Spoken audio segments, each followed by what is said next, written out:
Maravilha, maravilha, maravilha! Começa agora o programa Cristal Líquido, o seu programa matinal que revitaliza e equilibra seu corpo físico, mental, emocional e espiritual por meio da meditação Gachô, meditação ascensional, o Reiki e uma reflexão para o seu dia.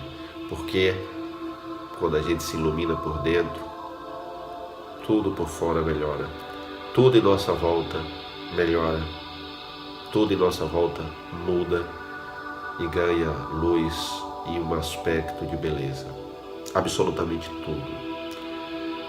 É aí onde a gente compreende aquele famoso texto bíblico, em tudo dai graça. Então, muito bem, a gente começa na meditação Gachô, onde você põe as mãos postas e foca na pulsação das falanges do dedo médio. Fecha os olhos. E nesse momento nada mais importa.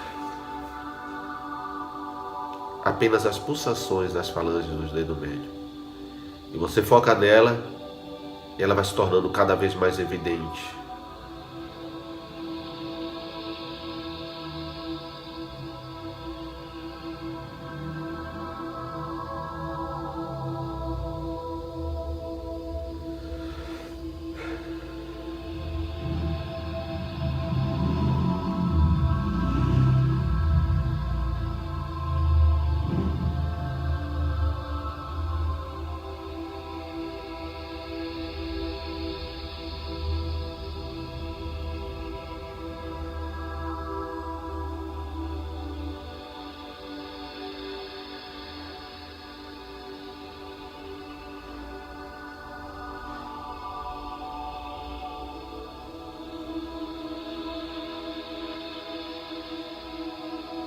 E repita: só por hoje não me irrito, só por hoje não me preocupo, só por hoje sou humilde e grato, só por hoje eu trabalho honestamente, e só por hoje eu sou amável e gentil com todo ser vivo.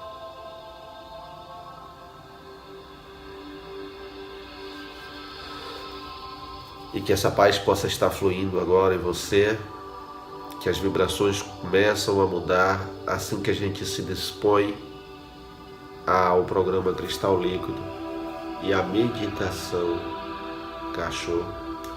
A meditação Gachô, ela muda a nossa estrutura interior quando a gente faz ela diariamente. Se você é reikiano e não pratica a meditação Gachô, você é como aquela pessoa, aquele mendigo sentado em uma mala de ouro pedindo esmola. Não está abrindo a mala para espalhar, para pegar a riqueza para você e espalhar para todos em sua volta. A meditação e a alta aplicação de Reiki é um tesouro que aquela pessoa que já é reikiana ainda não usufrui, ela está nessa situação. Então, o despertar para o Reiki, para a meditação Gachô, já que você despertou para fazer o curso, é necessário que você desperte para praticar o que aprendeu. E é isso aí.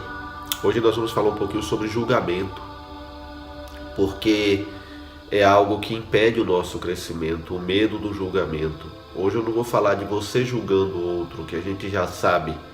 Toda vez que você julga alguém, você joga fora a oportunidade de amar. Isso mesmo, quando a gente julga alguém, a gente joga fora a oportunidade de mostrar amor, misericórdia, compaixão, porque você não sabe a história do outro. Você não sabe nem a sua própria história. A verdade é essa. Eu não sei nem a minha própria história ainda. Eu ainda não sei minha própria história. Como que eu vou julgar o outro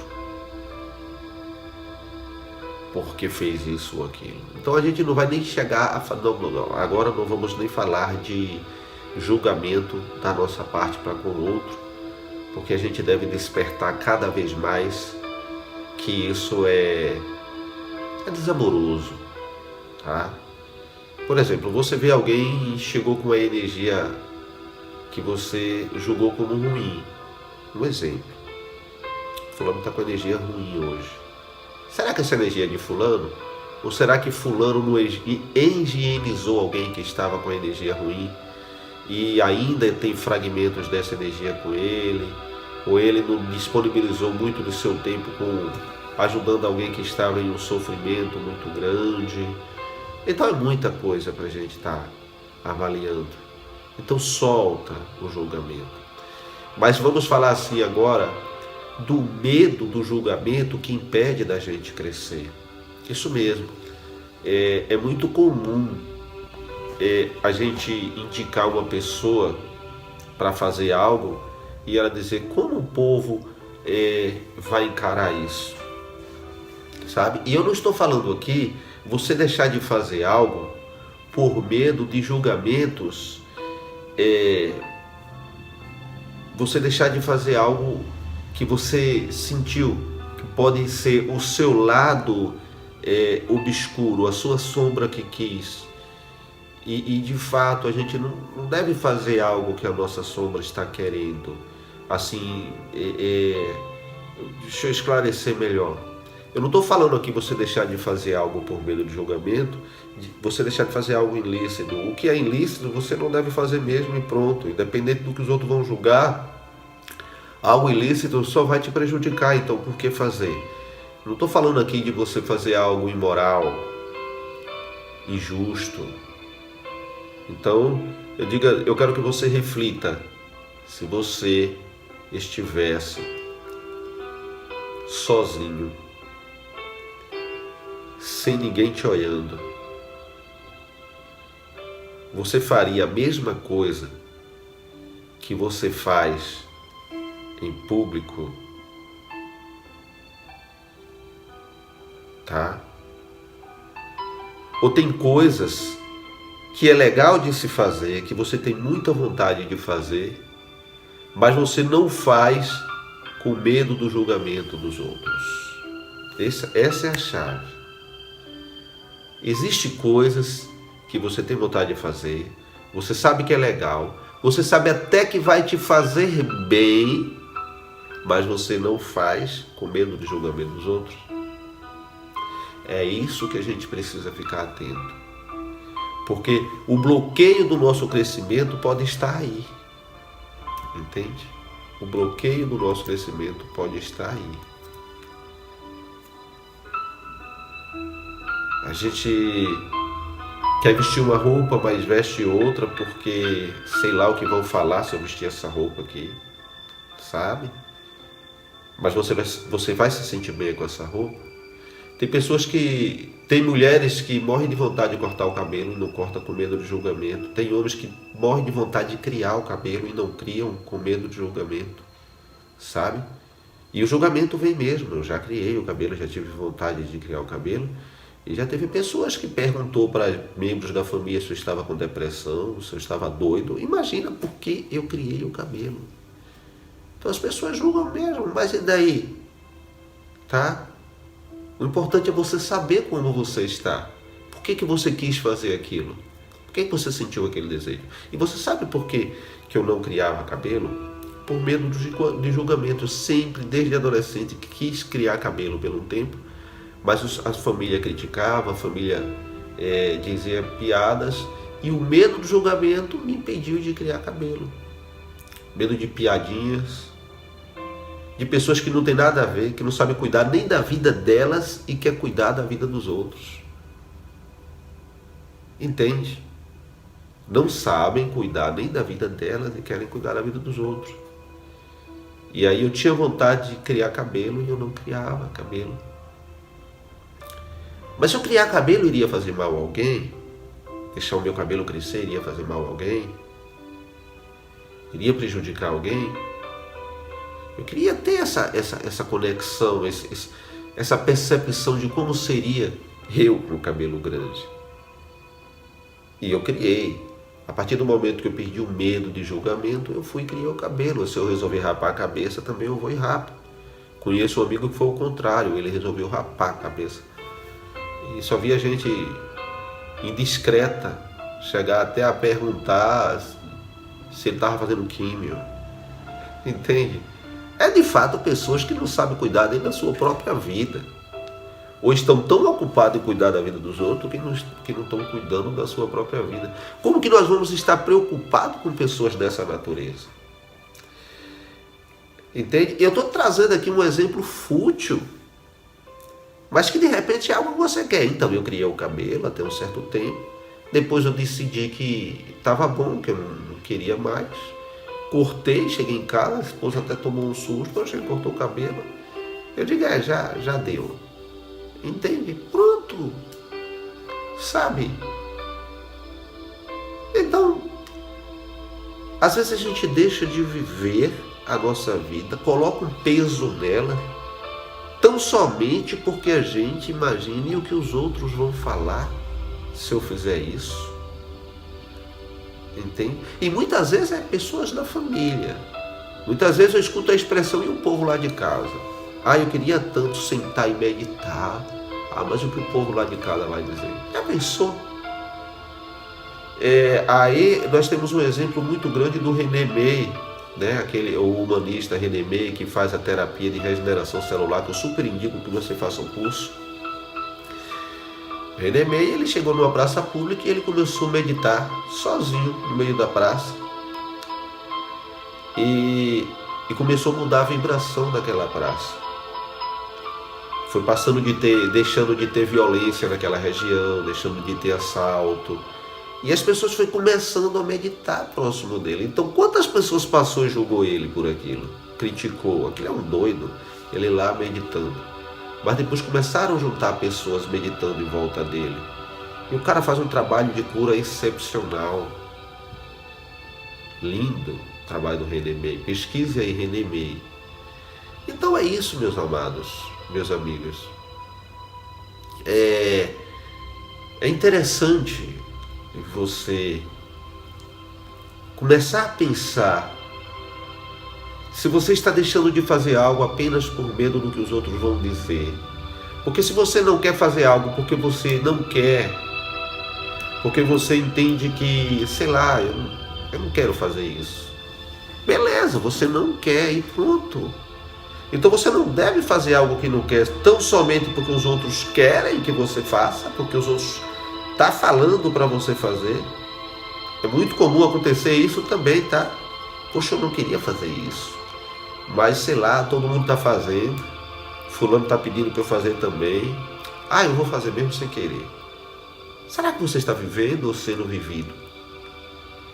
Como também tem essa questão de você querer fazer algo, mas é algo que os outros não fazem, que a maioria não faz, e aí você vai, mas o que os outros vão pensar de mim se eu fizer isso? O que os outros vão falar se eu fizer isso? Tá? O que os outros vão dizer se eu fizer isso? Não esqueçam que todas as pessoas que revolucionaram o mundo já foram chamadas de loucas, de doidas. Porque foram pessoas que mexeram no status quo, que quebraram paradigmas. Foram pessoas que estavam tão conscientes da sua importância e da importância do que queriam fazer, que não deram ouvidos aos normais. E foram pessoas que mudaram a realidade do mundo, né? Temos muitos desses heróis que mudaram, né? O Thomas Edison foi dispensado da escola pela própria professora, como não sendo uma pessoa normal que não era capaz de estudar junto com os demais alunos. Mandou aquele bilhetinho para a mãe, dizendo para não levar mais o filho, que ele não tinha capacidade de estudar naquela escola. Imagina, quem é aquela professora, quem são aqueles colegas de Thomas Edison? Você conhece algum deles, já ouviu falar? E quem é Thomas Edison? Então as pessoas diferenciadas, elas vão sempre ser olhadas, vistas pelo canto dos olhos dos tolos, que vão tê-los como um doido em algum momento. E se você for uma dessas pessoas, mas que você não está fazendo a diferença por medo de julgamento, já pensou? Já pensou se aquela ideia que você tem aí vai mudar o mundo ou de repente mudar o seu bairro, mudar a realidade em sua volta, mas você não está colocando em prática por medo de julgamento? Entende? Santos Dumont, quando foi criar o avião, os tidos como sábios da época disse: é impossível, jamais se vai fazer uma máquina mais leve que o ar. E para fazer voar, tem que fazer uma máquina mais leve que o ar. E ainda que você faça uma máquina mais leve que o ar, quando você montar nessa máquina, ela vai ficar mais pesada que o ar e é impossível voar. E se essas pessoas não julgaram então Santos Dumont de um louco, de um inocente, de um cara sem inteligência, sem raciocínio, como que esse burro quer pegar uma coisa mais pesada que o ar e voar? E se Santos Dumont desiste por causa de julgamentos? Ele teria feito o avião? Hoje poderia uma UTI móvel levar um doente, como recentemente teve um rapaz, um policial que infartou aqui em Saúde, interior da Bahia, e foi levado de avião para Salvador e salvou a vida dele, né? A corporação, o helicóptero da PM estava próximo. Isso ele mesmo, ele pessoalmente me contou, tá? Que ele tinha sofrido um infarto e que não morreu porque o helicóptero da PM estava próximo e levou ele junto com o socorro para Salvador, para o hospital tal, e deu para salvar a vida dele. Fez uma cirurgia lá e tal, e ele estava em processo de recuperação. Então quantas e quantas pessoas já salvaram a sua vida depois da quebra de paradigma de Santos Dumont, daquele velho paradigma de que uma máquina mais pesada que o ar não poderia voar. E hoje, para concluir o nosso programa, sempre a gente conclui com a meditação de ativação ascensional com o Senhor e Senhora de Arcturus. Então, nesse momento, eu sugiro, se é que posso, para que você feche os olhos, alinhe a coluna, concentre em sua respiração, relaxe. Meditação de ativação ascensional com o Senhor e Senhora de Arcturus, arcturianos. Invocamos agora a hierarquia cósmica e planetária, e mais especificamente o Senhor e Senhora de Arcturus, arcturianos. Pedimos aos arcanjos Miguel e Fé que ponham uma cúpula dourada de proteção em torno de todas as pessoas envolvidas nessa meditação. Invocamos Melquisedeque, o Mahatma, Metatron, para que façam surgir uma rede de platina, para remover toda e qualquer energia desequilibrada. Invocamos o Senhor de Arcturus e os arcturianos, para que nos leve no corpo etérico ao nosso banco de ascensão da nave-mãe arcturiana. Pedimos ao Senhor de Arcturus que traga a máquina do prana para limpar e purificar todos os nossos nadis e meridianos de acupuntura. Pedimos agora ao Senhor de Arcturus que instale o sistema de galvanização arcturiano conforme o potencial mais alto de cada um. Agora pedimos ao Senhor e Senhora de Arcturus e os arcturianos o aumento do nosso consciente de amor conforme o mais alto potencial de cada um. Pedimos aos arcturianos que fortaleçam a malha de cada um dos participantes para o seu equilíbrio perfeito como é da vontade de Deus. Chamamos o Senhor de Arcturus para ancorar os cristais líquidos arcturianos no sistema de 4 corpos de cada participante, para desativar toda e qualquer energia negativa. E pedimos ao Senhor de Arcturus que ancore e ative o cilindro dourado.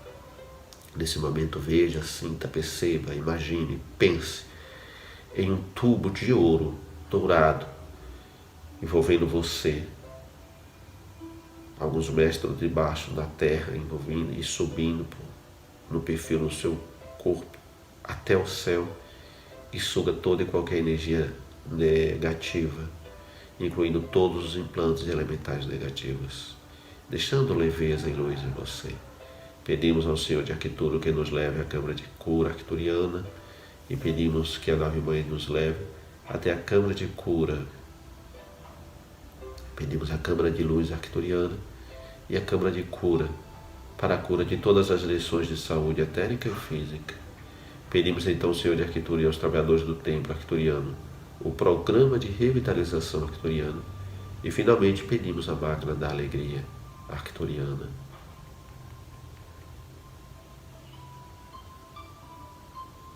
Pedimos agora, Senhor de Arquitetura, que conecte cada um de nós nos computadores da nave mãe. Assim, se eles quiserem falar de novo conosco, estaremos online.